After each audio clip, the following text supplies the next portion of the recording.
নয়নাভিরাম ৩ গম্বুজ বিশিষ্ট শেখপুরা জামে মসজিদ।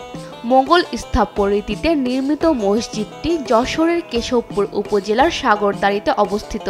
উপজেলার সদর থেকে ১২ কিলোমিটার দূরের এ মসজিদটি সপ্তদশ শতকে সম্রাট আওরঙ্গজেবের শাসনামলে নির্মিত।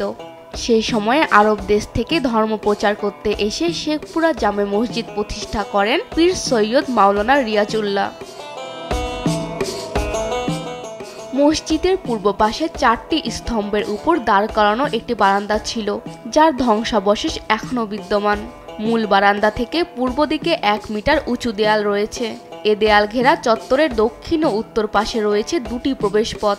১২ মিটার উঁচু মসজিদটির দৈর্ঘ্য ২১.৫ মিটার, প্রস্থ ১৬.৬ মিটার।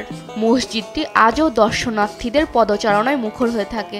মসজিদের নির্মাণ শৈলী কিছুটা ভিন্ন।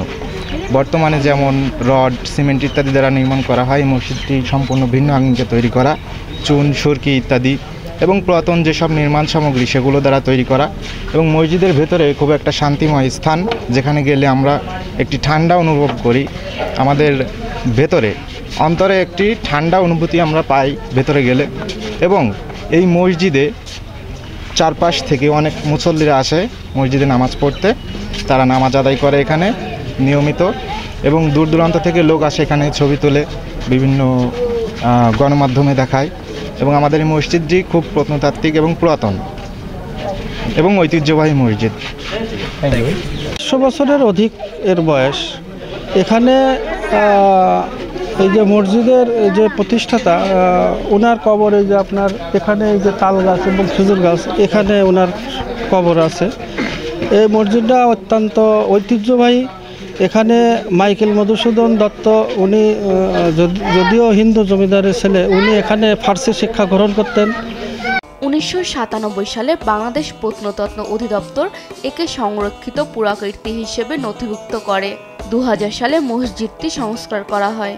এছাড়া মসজিদে সরকারিভাবে ইমাম নিয়োগ দেওয়া হয়েছে। আজ ৩৫ বছর যাবত আমি এখানে তত্ত্বাবধান করি, খতিব থেকে শুরু করে সমস্ত কাজ আমি এগুলো করি।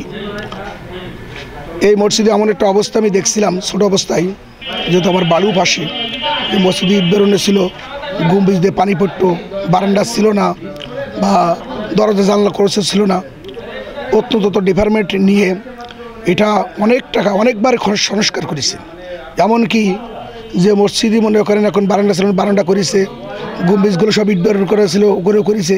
এই সমস্ত জায়গায় সব আগাছা ঘাস হতো, এসব জায়গাগুলো সব আবার সুন্দর করে আবার প্লাস্টার করে দিতেছে।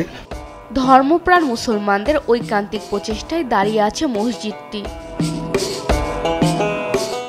মসজিদের পূর্ব পাশে কালের সাক্ষী হয়ে দাঁড়িয়ে আছে একটি খেজুর ও তাল গাছ, যার নিচে চিরনিদ্রায় শায়িত প্রতিষ্ঠাতা পীর সৈয়দ মাওলানা রিয়াজউল্লাহ। নিউজ ডেস্ক, দেশ টিভি।